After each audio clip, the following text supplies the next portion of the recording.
E aí, concurseiro, e aí, concurseira, como estão vocês? Espero que bem. Vamos aí nessa trilha de preparação para o tão sonhado cargo público, para a tão sonhada estabilidade. Eu me chamo Marcos e hoje aqui no canal do Concurseiro Nômade nós vamos falar do concurso do TSE unificado, mais especificamente na área do direito administrativo. Mas antes da gente começar a nossa aula, né, a ver aqui através de questões, que é o método do professor Jardel, eu já quero chamar vocês para ajudar aqui o nosso canal a crescer e a chegar a cada vez mais concurseiros, a cada vez mais concurseiros, né? Então já deixe seu like, se inscreva no canal, ative aí as notificações do canal, compartilhe, né, com aquele amigo concurseiro, com aquela amiga concurseira, para que a gente consiga ajudar aí o maior número de pessoas, né, nesse caminho aí para tão sonhar estabilidade, tá bom? Como eu disse para vocês, nessa aula, né, nós vamos falar sobre o direito administrativo aqui para o concurso do TSE. Vamos trabalhar algumas questões e falar os fatos aí, né, que estão envolvidos nessas questões para que fique mais fácil aí para que você chegue na prova craque, né, na hora de resolver as questões, tá bom? Então vamos lá, a nossa primeira questão aqui hoje sobre o TSE Direito Administrativo. Nossa primeira questão da Consulplan de 2012, apesar do ano, tá, pessoal? Ela ainda é válida, tá? A matéria ainda é válida, pode ser cobrada na sua prova. Então, direito administrativo, veja bem que a gente trouxe aí uma questão que foi cobrada no concurso do TSE para técnico judiciário da área administrativa. Então, pode sim também estar na sua prova sobre esse tema, tá bom? A questão fala o seguinte: considerando as características das entidades da administração direta e indireta, assinale a única alternativa associada a uma autarquia. Então, aqui está perguntando sobre as autarquias, né? E nos dá 4 opções de resposta. Eu sempre digo para vocês que nessas provas que dão 4 opções de resposta, A, B, C e D, a gente tem que analisar uma por uma e sempre vai ter uma que está muito errada, uma que está mais ou menos errada e a gente vai ficar ali naquela opção de duas questões, ou seja, 50% na hora da sua prova. Então já é uma técnica aí para que na hora que você for fazer a sua prova, né, dependendo da banca, se for essa banca que traz 4 opções de resposta correta, você já consiga ir para a sua prova com isso na cabeça, né? Se você identificar ali algo que está muito errado, a que está mais ou menos errado, você fica ali com 50% de chance já de acertar a sua questão. Olha que maravilha aí, né? Essa técnica, essa dica que a gente traz para vocês aqui nessa aula de hoje. Mas enfim, a letra A fala que, né, a pergunta alternativa correta relacionada à autarquia.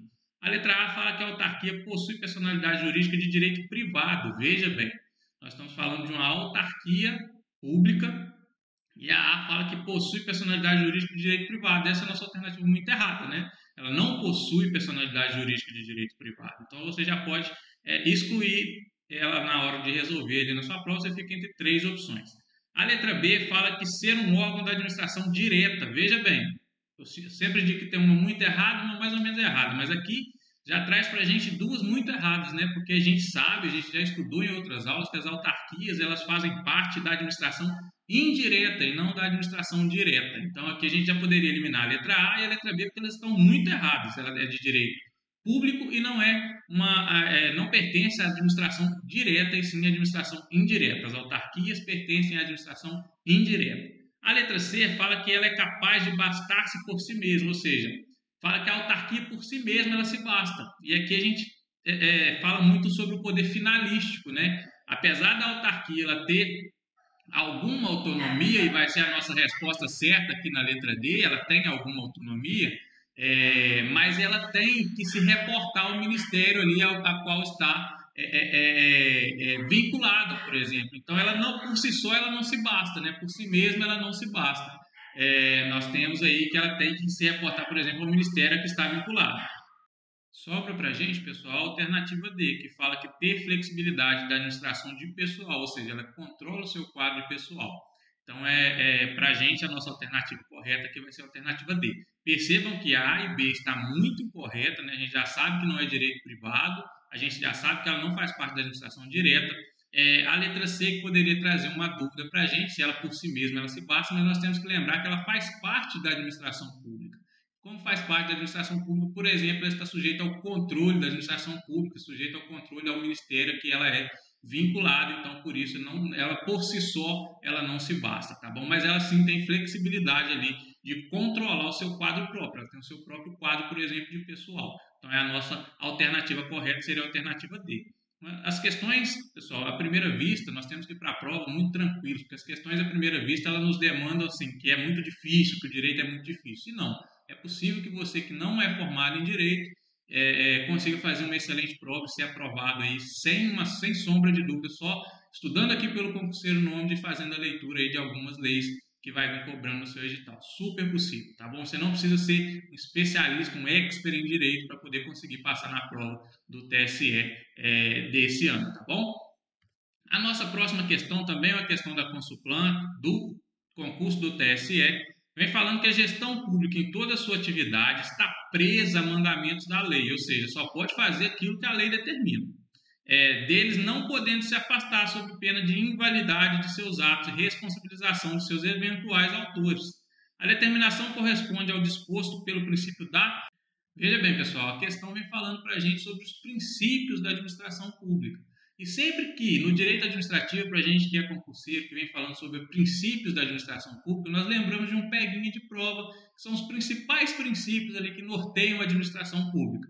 Que é aquele princípio, aquele peguinho de prova, perdão, que fala do LIMP, né? Legalidade, impessoalidade, moralidade, publicidade e eficiência. São esses 5 princípiozinhos que formam ali, as primeiras letras formam LIMP e são os principais princípios norteadores da administração pública. A nossa questão fala que a gestão pública ela está vinculada à lei, presa à lei. E nós sabemos que a administração pública, ao contrário do que é nos outros ramos do direito, ela só pode fazer aquilo que está previsto em lei, não é mesmo? Então, se estiver previsto em lei, a administração pública pode fazer. Se não estiver previsto em lei, a administração pública não pode fazer. E isso se traduz no princípio da legalidade, ou seja, a administração pública só pode fazer aquilo que está na lei, que é legal. Isso é o princípio da legalidade. Então, a nossa questão, ela trazendo escancarada ali o princípio da legalidade que está para a gente na letra A. Não poderia ser o princípio da moralidade, porque em momento nenhum fala ali sobre nada de moralidade. Igualdade também não fala nada ali de igualdade, tratar os iguais como iguais, por exemplo. E publicidade também não fala de tornar nada público. Veja bem, ela fala que a atividade está presa aos mandamentos da lei e isso traduz em si o princípio da legalidade, tá bom? Temos que prestar muita atenção na questão, no que a questão está te pedindo, ler com bastante atenção para ver o que a questão está te pedindo, para a gente não correr o risco de errar por afobação. Muitas das vezes nós erramos por afobação. Então eu peço a vocês que façam uma leitura aí centrada dessas questões, para que na hora da prova você consiga ler, entender e com certeza vai acertar, tá bom? A nossa última questão dessa aula, né, uma aula curtinha, mas que a gente conseguiu aí aproveitar muitas coisas no direito, com certeza eu vou trazer mais aulas aqui para vocês. Se vocês gostarem dessa aula, né, mais uma vez já aqui pedindo para deixar o like, compartilhar com os amigos, deixar seu comentário aqui embaixo, dúvidas, aulas que vocês gostariam de ter aqui sobre direito administrativo para essa prova do TSE, que a gente vai ler tudo e na medida do possível a gente vai atender os pedidos de vocês, tá bom? Mas a gente já viu aí sobre as autarquias, a gente já viu aí sobre os princípios, né, que norteiam ali a administração pública e agora a gente vai ver mais um caso que sempre cai em prova, que é revogação de ato público, anulação de ato público, tá bom? A questão também do concurso do TSE do ano de 2012 diz o seguinte: em relação ao controle sobre a administração pública, é correto afirmar que, ou seja, pergunta sobre o controle na administração pública e o que está correto. Veja bem, a letra A traz para a gente que o judiciário pode anular ou revogar atos da administração pública. Aqui vem trazer para a gente, pessoal, o caso de anulação e revogação de atos da administração pública. E a gente tem que entender o que é isso. Por exemplo, quando é que a administração pública pode anular um ato? Quando é que ela pode revogar um ato?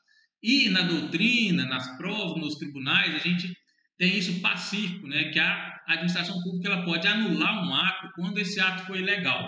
E ela pode revogar um ato quando for convencional para a administração revogar esse ato. Ou seja, é conveniente para mim que eu revogue esse ato. Eu editei um ato, mas agora para mim ele não é mais conveniente. Eu vou lá e vou revogar. Ou foi editado um ato e foi verificado que esse ato é ilegal, ele está em desacordo com o princípio da legalidade. O que eu vou fazer? Eu vou anular esse ato. E é importante a gente lembrar que quando o ato ele é nulo, tudo aquilo que foi praticado com base naquele ato, ele não existe, ou seja, os efeitos eles retroagem, né? Então, se hoje eu anulei um ato, tudo aquilo que foi praticado de hoje para trás, ele vai ser completamente nulo, porque ele é ilegal. Já na revogação, não. Eu emiti um ato, esse ato é válido, mas hoje ele não é mais conveniente para mim. Ou seja, a partir de hoje, ele não vai mais ter validade, mas de hoje para trás, ele não vai revogar aquilo que foi feito com base naquele ato que eu editei, tá bom? Na anulação tem efeito retroativo, na revogação não tem efeito retroativo. No direito, né, no mundo do direito, a gente fala muito de ex tunc e ex nunc, né? A gente já viu isso no Instagram, a gente vê direto. Particularmente eu vejo muito que uma frase que dizia, acho que a vida ex nunc, né? Uma coisa assim, não retroage, enfim, não lembro direito como que é essa parte no Instagram, mas é mais ou menos isso, né? Mas quando ele diz, por exemplo, que a vida é ex nunc, ou seja, que ela não retroage, né? Não tem como você voltar no dia de ontem, não tem como você viver o que você viveu no dia de ontem, é ex nunc. E quando a gente fala de anulação e revogação, é o mesmo caso. Então, eu disse para vocês que quando o ato ele é nulo, ele vai retroagir. E quando o ato ele for revogado, ele não vai retroagir. Então, o ato da revogação ele é ex nunc, ele não retroage para os atos anteriores ali à data da revogação. E o ato de anulação ele é ex tunc, ele retroage ali, né? Então, a partir de hoje, o ato está anulado, mas de hoje para trás vai retroagir, vai anular tudo aquilo que foi praticado com base nesse ato. A partir de hoje, o ato está revogado, tudo bem, de hoje para frente ele não tem mais efeito, mas de hoje para trás ele permanece tendo os efeitos ali de tudo que foi praticado com base naquele ato que foi editado, tá bom? Então, com essa explicação, a gente já pode ali resolver as questões. A letra A fala que o judiciário pode anular ou revogar atos da administração pública. E essa questão poderia te deixar um pouco em dúvida, porque o judiciário, ele realmente pode anular atos da administração pública, porque a anulação vem de ilegalidade. Então, o judiciário pode exercer esse controle e anular um ato da administração pública por ilegalidade. Mas o judiciário ele não pode revogar um ato da administração pública. E por que ele não pode revogar um ato da administração pública? A administração pública, pessoal, como eu disse para vocês, ela revoga um ato quando é conveniente para a administração. Então, o judiciário não pode fazer análise de conveniência, ou seja, chegar aqui e falar, Poder Executivo, isso aqui não é conveniente mais para você, eu vou revogar o ato. O Poder Judiciário ele não pode fazer isso. Somente o órgão prolator daquele ato pode fazer esse juízo de conveniência, ou seja, é conveniente para mim revogar esse ato. O judiciário ele não pode fazer esse juízo de conveniência, a não ser dos seus próprios atos, tá bom? Mas aqui fala que o judiciário pode anular ou revogar atos da administração pública como um todo. E não, ele não pode revogar atos da administração pública como um todo. Ele pode anular, mas não pode revogar. Então, isso faz com que a letra A esteja incorreta. A B fala que, com base no princípio da autotutela, a administração pública pode revogar atos ilegais ou anular atos inconvenientes. E é exatamente o contrário, né? Ela pode anular atos ilegais e revogar atos inconvenientes. Ou seja, ela pode revogar por conveniência dela mesma ou ela pode anular quando tiver alguma ilegalidade. Então, é o contrário. A letra B traz as bases ali do que é anulação e revogação, mas ela inverte, né? Então, ela pode anular atos ilegais e revogar atos inconvenientes. A letra C fala que a anulação de um ato pela administração pública produz efeitos retroativos e é a nossa alternativa correta. Foi exatamente o que eu acabei de falar para vocês. Se um ato ele é ilegal, tudo aquilo que foi produzido com base num ato ilegal, ele também deve ser anulado. Então, a anulação de um ato pela administração pública produz efeitos retroativos. Sim, ela anula a partir de hoje e de hoje para trás. E a alternativa D fala que a revogação de um ato pela administração produz efeitos retroativos. A gente viu que não. A revogação ela se dá por conveniência da administração pública e ela não retroage. Eu posso revogar um ato a partir de hoje, mas os efeitos serão produzidos de hoje para frente. De hoje para trás, tudo aquilo que foi praticado com base naquele ato, ele tem validade. Então, por isso que essa nossa alternativa estaria incorreta. E a nossa alternativa certa seria a alternativa C. Como eu disse para vocês, o direito ele não é um bicho de sete cabeças, apesar que eu trouxe para vocês alguns termos aqui, ex tunc, ex nunc, mas você que não é formado em direito é super capaz de aprender esses peguinhas de prova para chegar na hora da prova e arrebentar. Não precisa ser um expert em direito para poder ser aprovado aí em um concurso que vai te pedir noções de direito. Tire isso da sua cabeça, tire a limitação da sua cabeça. Você precisa acreditar que você é capaz. E aqui no Concurseiro Nome de nós acreditamos que vocês são capazes e por isso que nós estamos aqui dando essa aula para vocês. Tá bom? E eu espero que tenha ajudado vocês de alguma forma. Mais uma vez eu peço que deixe o like, se inscreva no canal, comente muito aqui embaixo o que você achou da aula, o que você espera para as próximas aulas, que nós vamos procurar, na medida do possível, atender a todos vocês, tá bom? Espero que nessa preparação aí vocês estejam bem. Até a próxima aula e tchau!